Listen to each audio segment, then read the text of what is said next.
Hello friends, my name is Ajit and welcome back to mechanical Adda online learning platform. So friends, आप सभी ISRO aspirants के लिए बहुत अच्छी खुशखबरी है। काफ़ी टाइम से हम नए वैकेंसी का वेट कर रहे थे। 2020 के बाद में टेक्निकल असिस्टेंट टेक्नीशियन का अब जाके वैकेंसी आया और आपको मैंने बताया था कि मार्च अप्रैल मई में जो है वो आपके वैकेंसी आना स्टार्ट हो जाएंगे और शुरुआत मार्च से ही होगी। अभी आगे जो है वो अगले 2 महीने में दो और वैकेंसी के चांसेस होंगे। एक तो आपका वीएसएससी का होगा और दूसरा मोस्ट प्रोबेबली जो है वो एसडीएससी या यूआरएससी का हो सकता है, क्योंकि वहाँ पे रिक्वायरमेंट ज़्यादा है। ठीक है। सो अभी जो है आप लोग का एक सबसे बड़ा डाउट है, बिकॉज ये वैकेंसी अभी तक ऑफिशियल वेबसाइट पे नहीं आई है, क्योंकि करियर पेज पे अभी तो क्या है ना कि मैं आपको थोड़ा सा ब्रीफ में समझा देता हूँ। ठीक है ना।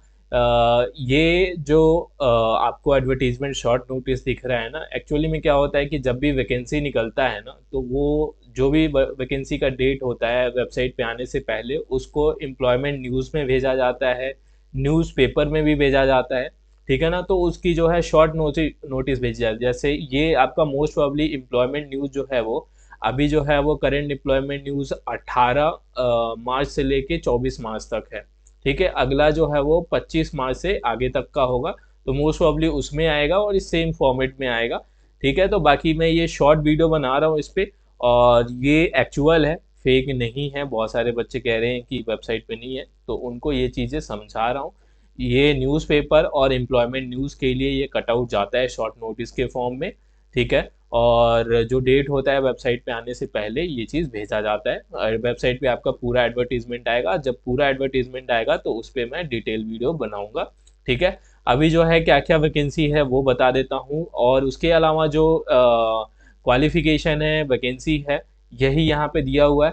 बाकी जो चीज़ें होंगी वो कंप्लीट एडवर्टीजमेंट में मिलेगा। जो डेट है वो आपका 27 मार्च से, तो मोस्ट प्रॉब्ली 26 तारीख को आपका एडवर्टीजमेंट ये वेबसाइट पे आ जाएगा। 2 दिन वेट कर लो। ठीक है। और वैकेंसी की बात करें तो टेक्निकल असिस्टेंट में mechanical, electronics, electrical, computer science, civil है। टोटल जो है आपके इस बार मतलब आईपीआरसी में देखा जाए नॉर्मली तीन ब्रांच में या 2 ब्रांच में वैकेंसी आता है, इस बार 5 ब्रांच में है। मैकेनिकल का लास्ट टाइम से 2 वैकेंसी ज़्यादा है, 13 वैकेंसी था, इस बार 15 है।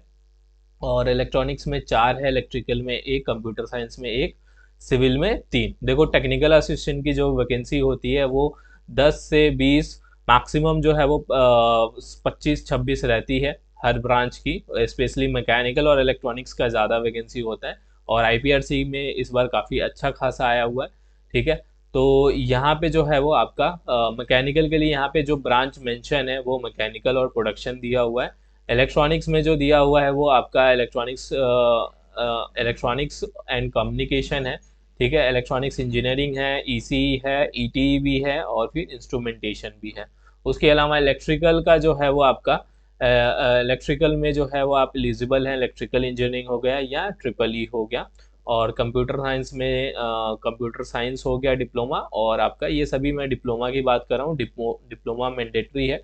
अगर आपने 12th के बाद बीटेक किया हुआ है तो वो एलिजिबल नहीं है, ये चीज़ ध्यान रखना। और सिविल के लिए सिविल में अगर आपने डिप्लोमा किया है, उसके आगे हायर क्वालिफिकेशन किया हुआ, उससे इसरो में कोई इशू नहीं होता है। एक डीआरडीओ में है वही इशू रहता है कि वहाँ हायर क्वालिफिकेशन एलिजिबल नहीं रहता। उसके अलावा अगर बात करें टेक्नीशियन जो कि लेवल 3 का पे है, तो यहाँ पे जो है आपका फिटर हो गया, इलेक्ट्रॉनिक्स मैकेनिक्स हो गया, वेल्डर, आरएसी, इलेक्ट्रीशियन, प्लम्बर, ये सभी पोस्ट का है। इसमें आपका 10th के बाद आईटीआई चाहिए। ठीक है। तो उस ट्रेड में आपका होना चाहिए। यहाँ पे फिटर की जो वैकेंसी है वो 19 है, और इलेक्ट्रॉनिक्स मैकेनिक्स की 3 है, वेल्डर की 3 है, इसी तरह से एक दो एक ये आपका आरएसी, इलेक्ट्रीशियन, प्लम्बर। उसके अलावा जो है वो ड्राफ्टमैन में जो है वो सिविल का इस बार निकला हुआ है। ठीक है। तो 27 यहाँ पे जो है वो पोस्ट को 27 है ड्राफ्टमैन सिविल का। यहाँ पे टोटल एक वैकेंसी है। ठीक है। और वो यूआर का है। यूआर की बात करें मैकेनिकल में तो सबसे ज़्यादा 15 में से यूआर की वैकेंसी ज़्यादा है, तो यूआर के कैंडिडेट के लिए इस बार अच्छा है मौका। ठीक है। एससी का 3 वैकेंसी है, ओबीसी का 2 है। तो जैसे वैकेंट सीट होता है उसी हिसाब से आता है। और उसके अलावा हेवी व्हीकल ड्राइवर और लाइट व्हीकल ड्राइवर के हैं, और फायरमैन का एक वैकेंसी है। यहाँ पे 2 और 5 है। ठीक है। तो ये सभी वैकेंसी है। बाकी जो है वो इसका जो डिटेल नोटिफिकेशन होगा कि एज क्या होगी और जो डिफरेंट डिफरेंट क्राइटेरिया है। एग्ज़ाम का जो है वो पैटर्न सेम रहता है आपका। अगर मैं बात करूँ टेक्निकल असिस्टेंट का, तो यहाँ पे 60 क्वेश्चन आते हैं और आपका स्किल टेस्ट होता है सेकेंड स्टेज में, और आपका सिलेक्शन जो है वो। तो ये सारा डिटेल मैं जब कंप्लीट एडवर्टीजमेंट आएगा तो उसमें बताऊंगा।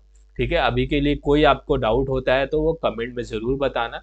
और जितने लोग प्रिपरेशन कर रहे हैं इसरो का, ठीक है, तो इसरो का जो है वो नया बैच लाइव क्लास का लॉन्च होने वाला है। अगर आपको कोई रिकॉर्डेड कोर्स चाहिए मैकेनिकल और इलेक्ट्रॉनिक्स का, तो वो ज्वाइन कर सकते हो, या आप टारगेट बैच ज्वाइन कर सकते हो सभी एग्जाम के प्रिपरेशन करने के लिए। इसमें आपका अपकमिंग लाइव क्लास भी इंक्लूडेड रहेगा।